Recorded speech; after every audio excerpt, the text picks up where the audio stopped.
दिल्ली विधानसभा चुनावों को लेकर सियासत का माहौल गरमाया हुआ है और इस बार के चुनावी महासमर में एक नया मुद्दा उभर कर सामने आया है।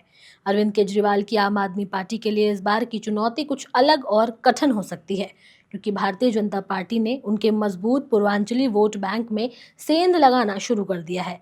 दिल्ली में पूर्वांचलियों की संख्या बहुत बड़ी है और ये वोट बैंक आम आदमी पार्टी के लिए एक मजबूत आधार रहा है। लेकिन अब बीजेपी इस समूह को अपनी तरफ खींचने के लिए हर हथकंडा अपना रही है, जिससे आम आदमी पार्टी की चुनावी रणनीतियों पर असर पड़ने की संभावना है।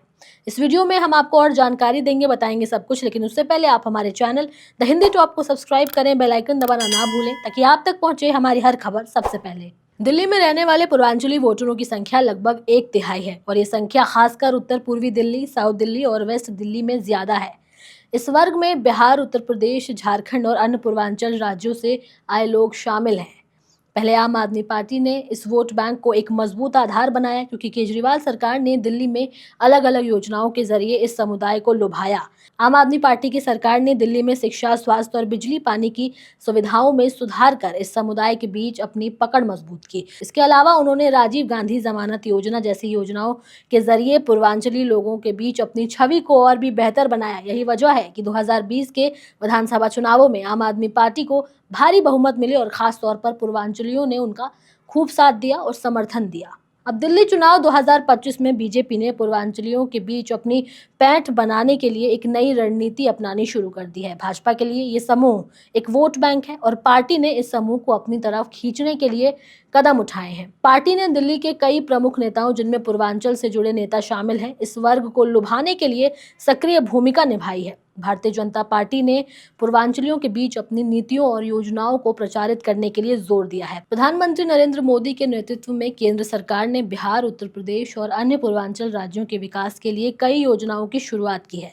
इन योजनाओं को भाजपा के स्थानीय नेता दिल्ली के पूर्वांचली इलाकों में प्रचारित कर रहे हैं। इससे पार्टी को इस वोट बैंक में अपनी स्थिति मजबूत करने का मौका मिल रहा है। भाजपा ने भी इस वर्ग के बीच अपनी धार्मिक और सांस्कृतिक नीतियों का प्रचार तेज कर दिया है। जैसे जैसे चुनाव नजदीक आ रहे हैं, भाजपा ने उन मुद्दों को उठाना शुरू कर दिया है जो पूर्वांचलियों के लिए अहम हो सकते हैं, जैसे धार्मिक उत्सवों में उनकी भागीदारी, मंदिरों का सौंदर्यीकरण और सांस्कृतिक कार्यक्रमों का आयोजन। इन मुद्दों के जरिए भाजपा ने पूर्वांचलियों के बीच अपनी अलग पहचान बनाने की कोशिश की है। आम आदमी पार्टी के लिए ये स्थिति अब चुनौतीपूर्ण हो सकती है। पार्टी की मुख्य रणनीति रही है कि वो विकास कार्यों, शिक्षा, स्वास्थ्य के मुद्दे पर जनता का विश्वास बनाए रखे। लेकिन भाजपा की आक्रामक रणनीति ने अब केजरीवाल सरकार के लिए चिंता बढ़ा दी है। इस समय आम आदमी पार्टी के लिए एक और समस्या है, वो ये है कि पार्टी का ध्यान पहले से ही पंजाबी जाट वोट बैंक पर है और दिल्ली में पूर्वांचल वोट बैंक के अलावा इन दोनों वर्गों के बीच संतुलन बनाए रखना एक बड़ा संकट बन सकता है। दूसरी ओर भाजपा ने कई बड़े नेताओं को दिल्ली में प्रचार के लिए भेजकर अपनी उपस्थिति को मजबूत किया है और इस समय ये साफ दिखाई देता है कि पार्टी ने अपनी रणनीतियों में बदलाव किया है। आम आदमी पार्टी के लिए अब ये जरूरी हो गया है कि वो अपने पूर्वांचली समर्थकों के बीच विश्वास बनाए रखे और उनके लिए अधिक योजनाओं की घोषणा करे, ताकि उनका समर्थन बनाए रखा जा सके। वहीं भाजपा की लगातार बढ़ती गतिविधियों ने केजरीवाल की चिंता बढ़ा दी है, क्योंकि ये वोट बैंक अब दोनों प्रमुख दलों के बीच निर्णायक भूमिका निभा सकती है।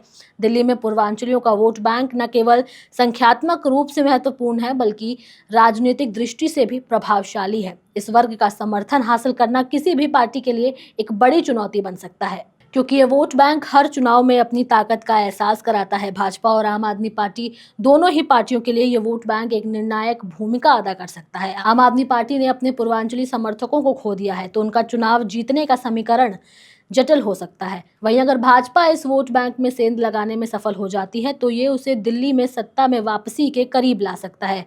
बहरहाल दिल्ली विधानसभा चुनाव 2025 में आम आदमी पार्टी और भारतीय जनता पार्टी के बीच मुकाबला कड़ा होने वाला है। भारतीय जनता पार्टी ने अपने पुराने राजनीतिक तरीके को बदलते हुए पूर्वांचलियों को लुभाने की कोशिश कर रही है, जिससे आम आदमी पार्टी के लिए चुनावी समीकरण अब और कठिन हो गए हैं।